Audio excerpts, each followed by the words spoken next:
seseorang datang ke satu tempat kan kita pertama tanya asal usulnya bang. Asal usulnya dari rakyat.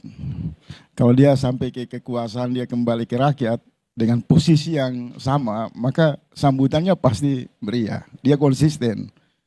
Tapi kalau yang digambarkan Bang Hudori ini kan sajak-sajak saja untuk menghibur perasaan para pendukungnya yang frustasi, tidak bisa membendung satu akumulasi kemarahan rakyat yang mengerucut berkesimpulan Jokowi berubah dari kampanye yang sangat merakyat, sangat katanya hidup sederhana, berubah menjadi dinasti yang super mewah.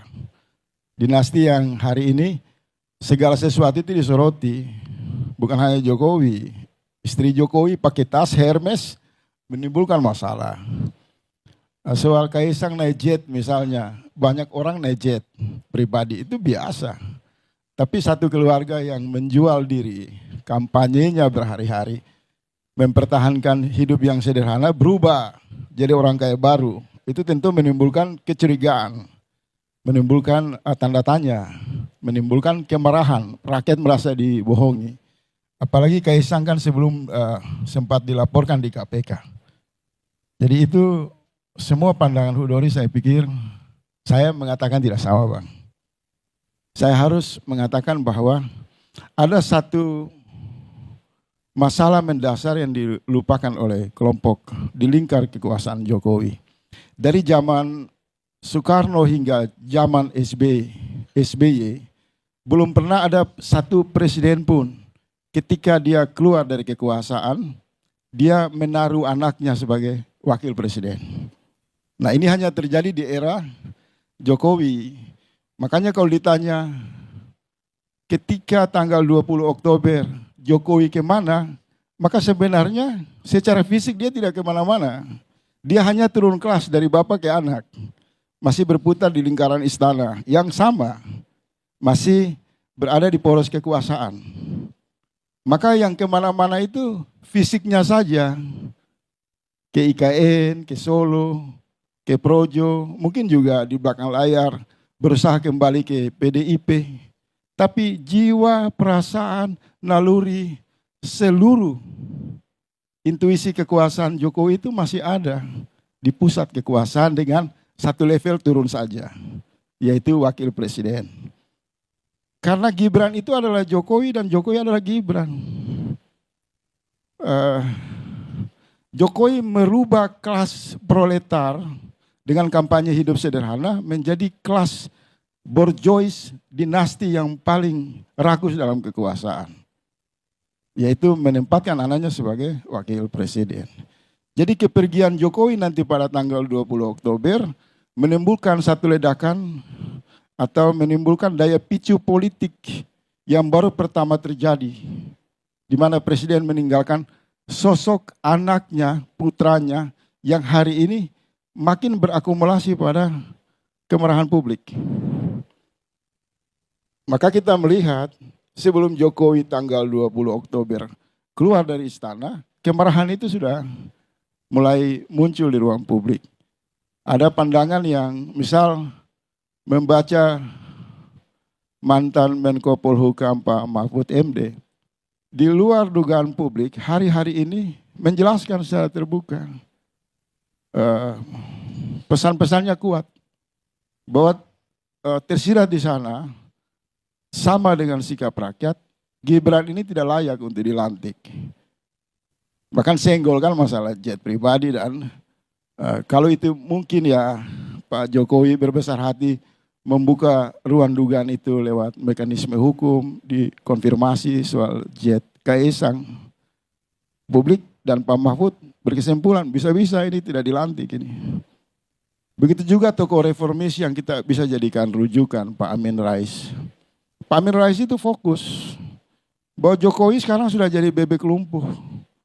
Jokowi sudah tidak kuat, sudah tidak punya pengaruh untuk masuk dalam percaturan strategi mengatur kabinet dengan Prabowo. Sehingga memberi indikasi menurut Pak Amin Rais tidak bisa dihindari ketika sehari saja, sejam saja Jokowi itu keluar dari istana, maka tekanan penegakan hukum terhadap Jokowi itu sulit untuk dihindari. Nah, kita juga membaca Jokowi sudah banyak memelihara dan menjadikan lapak istana sebagai lapak relawan. Tapi pada kasus berapa hari lalu demo serentak mahasiswa di seluruh Indonesia itu juga menimbulkan kecemasan luar biasa. Memberi gambaran bahwa kelompok ini tidak diprediksi oleh relawan, jauh dari radar antisipasi relawan Jokowi. Bisa muncul tiba-tiba ke permukaan dalam satu gerakan yang fokus dalam satu isu, ganjang dinasti Jokowi, pacung kepala Jokowi, seret dan adilis Jokowi dan keluarganya. Satu gerakan yang baik para mantan menteri, misal Pak Mahfud MD maupun kelompok oposisi yang konsisten, itu menggarisbawahi keluarnya Jokowi dari istana tidak aman. Tidak aman. Terlebih banyak agenda-agenda Jokowi yang sangat menyakiti perasaan rakyat. Jokowi terlalu sibuk mengejar target IKN dengan membiarkan harga-harga terus naik. Jokowi terlalu sibuk mengurusi Gibran dengan meruntuhkan semua jalan demokrasi, peluang bagi orang-orang baik masuk pilkada. Ada terganjal tokoh-tokoh hebat misal di DKI. Jokowi terlalu sibuk ingin meyakinkan Prabowo, menyeret Prabowo dalam tanggung jawabnya. Seolah-olah di masa kekuasaan Prabowo nanti harus ada politik utang budi untuk melindungi Jokowi. Dan macam-macam Jokowi membuat kebijakan yang dirasakan sangat mencemaskan, menyangkut dengan utang luar negeri dan lain-lain.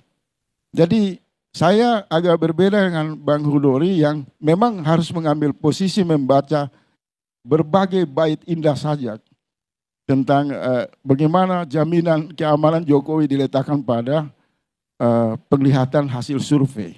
Tapi menurut saya enggak. Semua itu udah rubuh, semua itu udah enggak berlaku. Rakyat sudah pada satu kesimpulan. Itu basa-basi saja dari kelompok yang ingin menghibur perasaan Jokowi.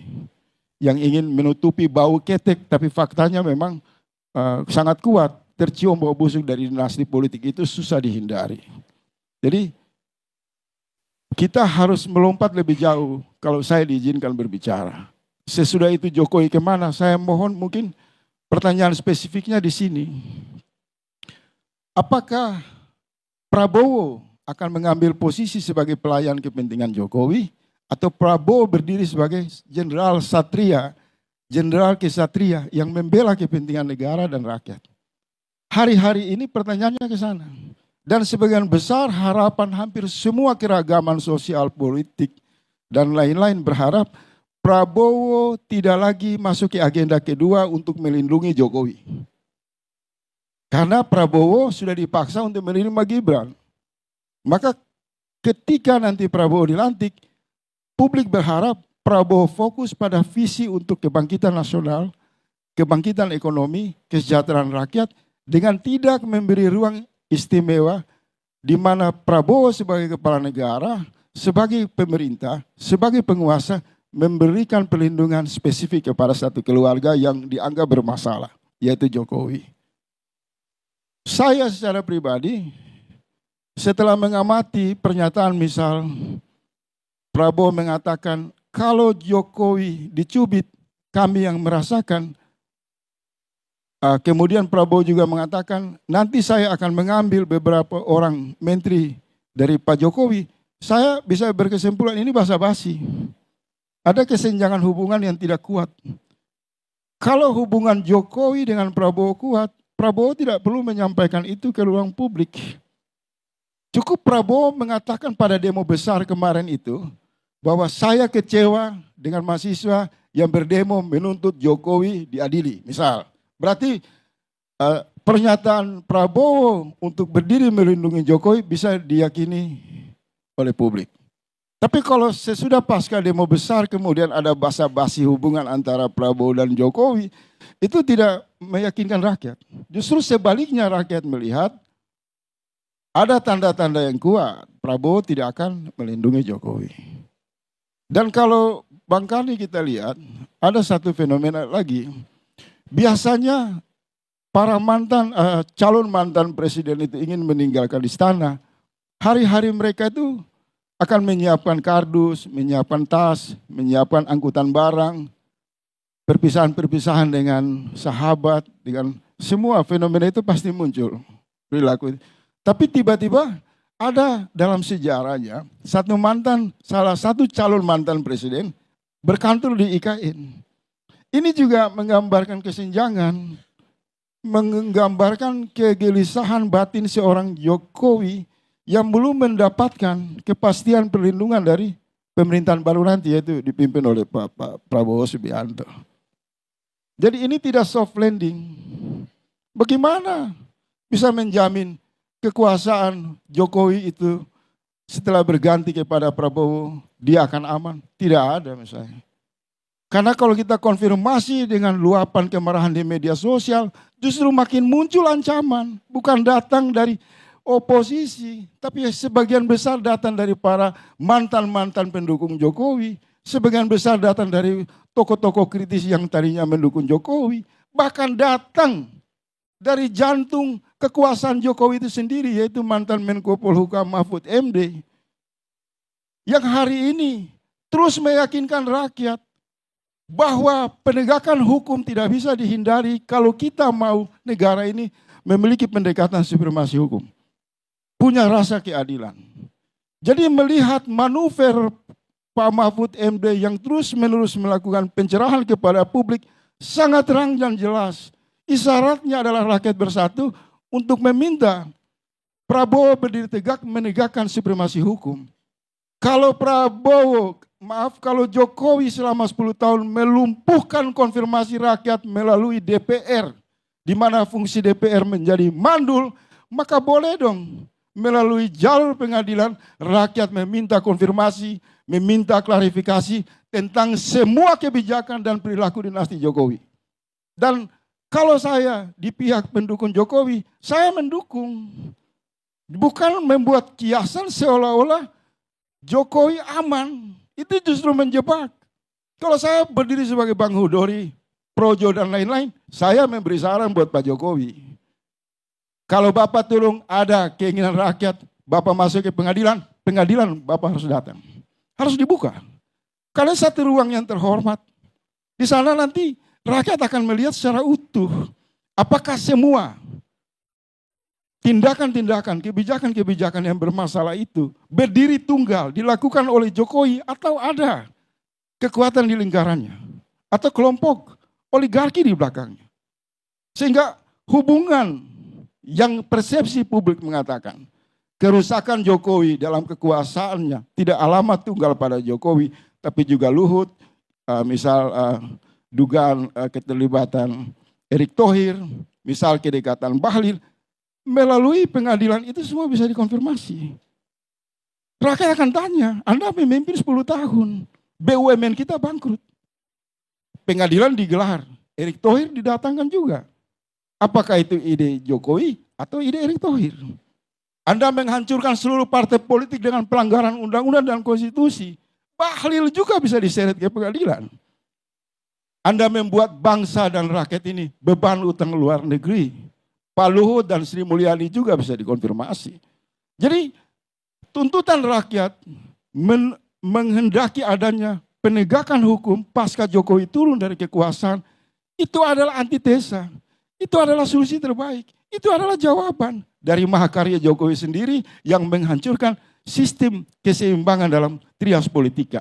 Di mana DPR dihancurkan, ruang konfirmasi rakyat hilang, ruang klarifikasi rakyat hilang terhadap kekuasaan eksekutif, maka boleh dong saya, rakyat dan seluruh orang yang berdiri untuk menegakkan kepentingan negara dan menghendaki pemerintahan baru yang tidak disandra oleh kepentingan dinasti politik, maka paling ideal pengadilan digelar. Dan itu satu proses yang bagus di dalam bernegara. Pak Jokowi dan lebih khusus relawan tidak boleh menghindari hal seperti itu. Kalau berani mengambil dinasti politik masuk ke jantung kekuasaan, mengacak-acak seluruh wilayah ini, maka juga harus berani bertanggung jawab di jalur hukum untuk mengkonfirmasi itu secara terbuka kepada rakyat. Untuk apa?